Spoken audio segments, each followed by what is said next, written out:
आज Christian Bhavre डका जाउथिबा समस्तंका हातरे Bible अछि, किंतु निजर स्वार्थ निमंते वाक्य को व्यवहार करिबा लोक केतेक आउ केतेक सिथिरे लेखा जाइथिबा आशीर्वाद एवं प्रतिज्ञा रे आबद्ध होइथिबा केतेक अछंती।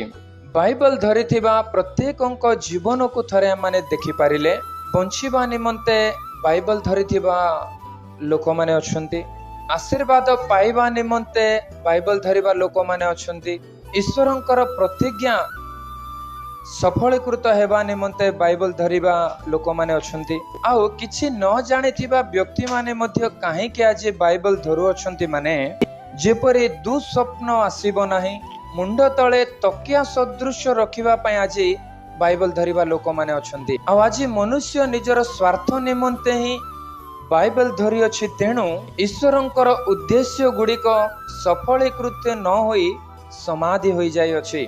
आउ ताहांकर मन समाज को देखा न जाई ताहा लुप्त होई जाय अछि। आउ आज समाज रे प्रत्येक उपासना रे निजर प्रयोजन निमंते आवश्यक वाक्य गुड़िक शुणिबा व्यक्ति मानक संख्या सहस्र भावरे रही अछि। वाक्य प्रचार करुथिबा सेवक माने मध्य बंचिबा निमंते ही बाइबल प्रचार करूछंती।